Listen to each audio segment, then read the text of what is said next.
Dalam sejarah perjuangan kemerdekaan Indonesia, selalu ada peran wanita di dalamnya. Salah satu wanita tersebut adalah Hajar Rangkayo Rasuna Said, atau biasa disingkat HR Rasuna Said. Seorang perempuan pemberani yang tak hanya berjuang untuk kemerdekaan Indonesia, tetapi juga berjuang demi keberdayaan perempuan. HR Rasuna Said lahir pada tanggal 14 September tahun 1910 Masehi di Maninjau, Kabupaten Agam, Sumatera Barat. Beliau berasal dari keluarga bangsawan Minangkabau di mana ayah beliau bernama Muhammad Said merupakan seorang saudagar Minangkabau sekaligus juga seorang aktivis. Pada tahun 1929, HR Rasuna menikah dengan Duski Samad, seorang rekan pengajar dan aktivis politik. Orang tua beliau tidak merestui pernikahan tersebut. Mereka memiliki anak seorang putri, tetapi pernikahan itu berakhir dengan perceraian pada awal tahun 1930-an. Beliau kemudian diam-diam menikah dengan Bariyun AS, meskipun beliau mengatakan bahwa perjuangan kemerdekaan lebih penting daripada suami beliau. HR Rasuna Said meninggal di Jakarta pada tanggal 2 November tahun 1965. Jenazah beliau dimakamkan di Taman Makam Pahlawan Kalibata, Jakarta Selatan. Keluarga HR Rasuna Said adalah keluarga beragama Islam yang taat. Beliau dibesarkan di rumah paman beliau, karena pekerjaan ayah beliau membuatnya sering tidak berada di rumah.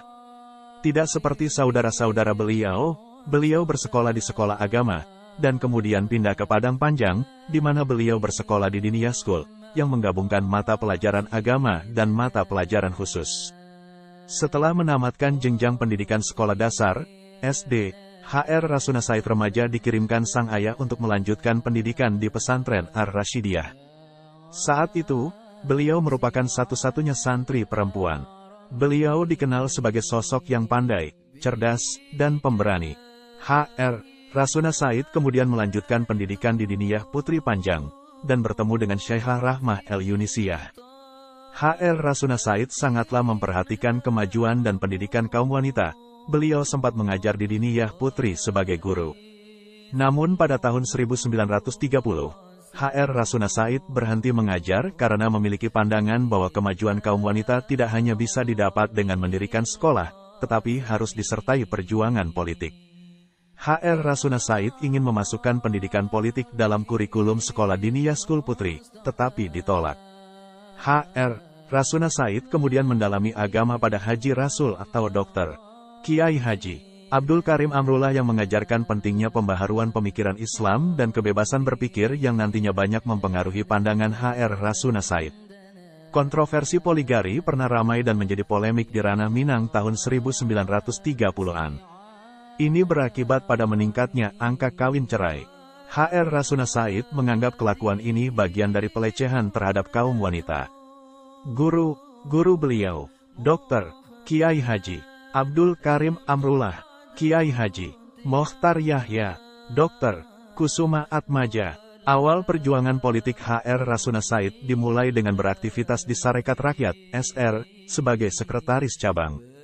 Rasuna Said kemudian juga bergabung dengan Sumatera Tawalib dan mendirikan Persatuan Muslimin Indonesia, PERMI, di Bukit Tinggi pada tahun 1930.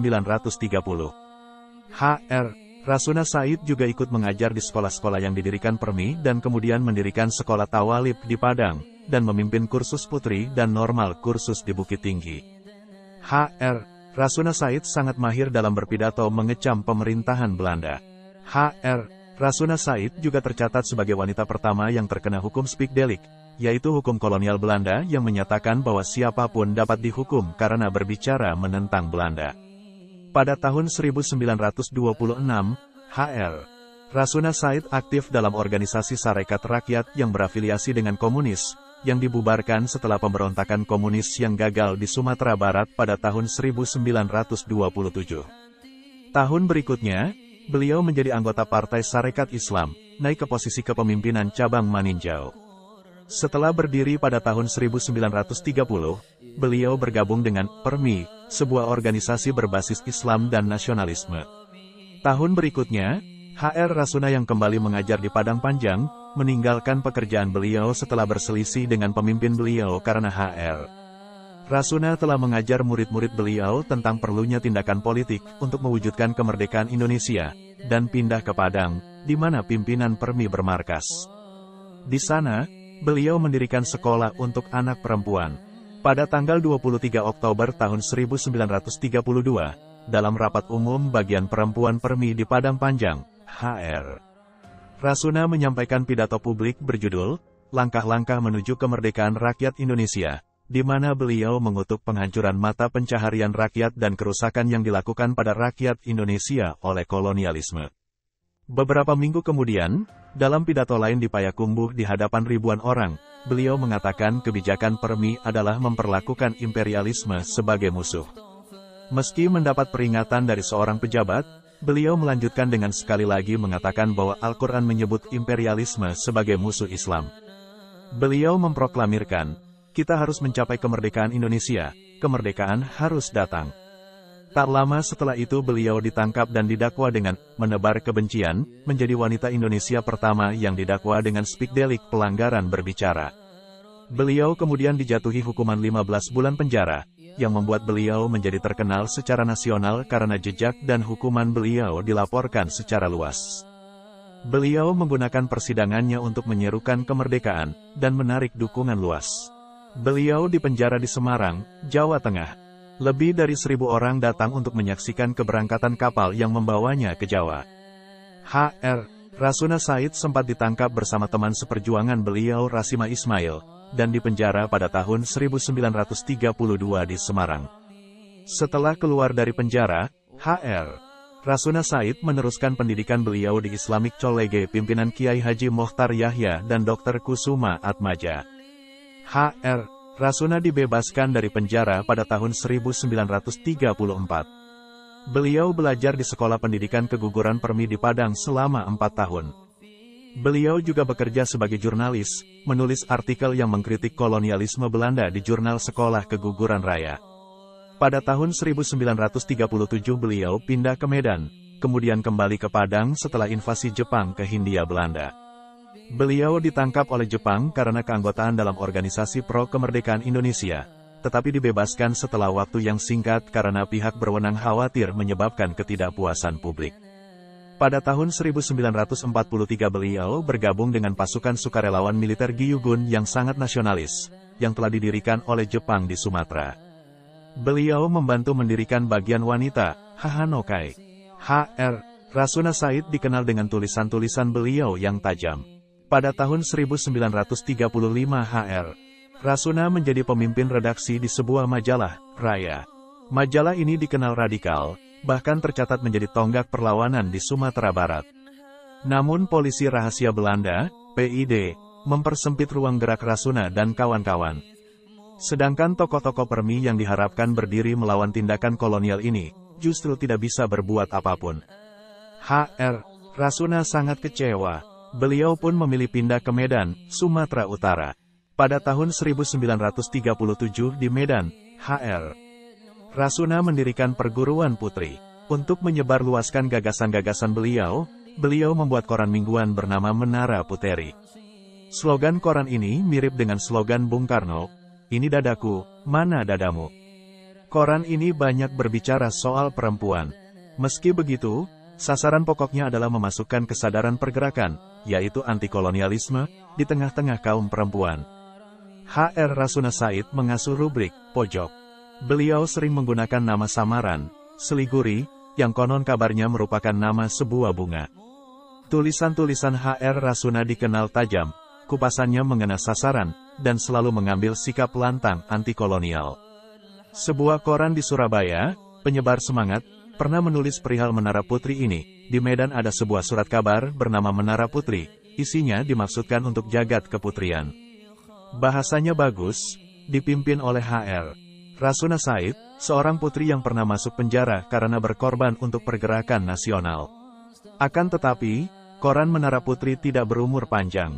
Persoalannya, sebagian besar pelanggannya tidak membayar tagihan koran beliau.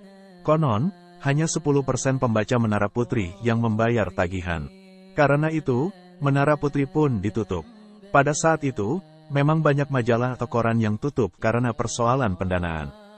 HR. Rasuna memilih pulang ke kampung halaman, Sumatera Barat. Pada masa pendudukan Jepang, HR. Rasuna Said ikut serta sebagai pendiri organisasi pemuda Nippon Raya di Padang yang kemudian dibubarkan oleh pemerintah Jepang. Setelah kemerdekaan Indonesia, Hr. Rasuna Said aktif di Badan Penerangan Pemuda Indonesia dan Komite Nasional Indonesia. Rasuna Said duduk dalam Dewan Perwakilan Sumatera mewakili daerah Sumatera Barat setelah proklamasi kemerdekaan.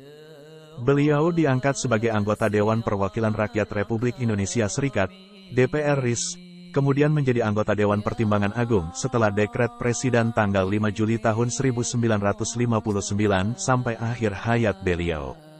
Setelah proklamasi kemerdekaan Indonesia tanggal 17 Agustus tahun 1945, Rasuna bekerja dengan organisasi-organisasi pro-republik, dan pada tahun 1947 menjadi anggota senior dan ketua bagian perempuan Front Pertahanan Nasional. Dia kemudian bergabung dengan Volksfront, yang merupakan bagian dari serikat perjuangan yang didirikan oleh nasionalis komunis Tan Malaka. Akibat gesekan antara organisasi ini dengan pemerintah daerah, Hr. Rasuna ditempatkan dalam tahanan rumah selama seminggu.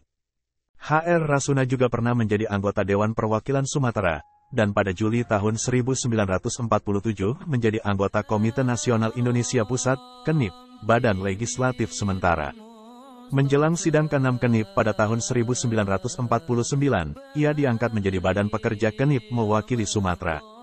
Pada tahun 1950, ia menjadi anggota Dewan Perwakilan Rakyat Sementara. Pada tahun 1959 beliau diangkat menjadi anggota Dewan Pertimbangan Agung, posisi yang dipegang beliau sampai wafat beliau di Jakarta pada tahun 1965. Seorang Muslim yang taat, Hr. Rasuna secara aktif berkampanye untuk hak-hak pendidikan dan politik perempuan, percaya bahwa keyakinan reformis memberikan dasar untuk mengadvokasi perempuan. Keyakinan agama meyakinkan beliau bahwa perempuan harus terdidik. Ketika beliau pindah ke Padang pada tahun 1931, beliau kecewa ketika mengetahui bahwa perempuan dilarang mengenyam pendidikan dan politik aktif. Di sana beliau mendirikan sekolah dan mendirikan bagian permi untuk perempuan dan anak perempuan. Pada tahun 1933 permi, yang didirikan oleh para aktivis muda yang mendukung hak perempuan atas pendidikan agama, memiliki ribuan anggota perempuan. Tidak seperti organisasi Islam lainnya, perempuan tidak dikesampingkan di bagian bawahan, tetapi memiliki peran kunci dalam kepemimpinan partai. Namun, beliau membela hukum perkawinan Islam, termasuk poligami, dengan alasan bahwa masalah yang ditimbulkan adalah akibat dari masalah masyarakat, bukan hukum itu sendiri. Pada tanggal 13 November tahun 1974, berdasarkan surat keputusan Presiden Rino 084 TK tahun 1974, beliau diangkat sebagai pahlawan nasional Indonesia atas jasa-jasa beliau dalam perjuangan kemerdekaan oleh Presiden Soeharto, perempuan ke-9 yang dianugerahi kehormatan ini. Sebuah jalan arteri utama di Jakarta, Jalan Hr. Rasuna Said, Padang, dan Payakumbuh, dinamai menurut nama beliau. Di Jakarta, salah satu turunan nama yang berasal dari Jalan Hr. Rasuna Said adalah stasiun LRT Hr. Rasuna Said, salah satu stasiun LRT Jabodebek.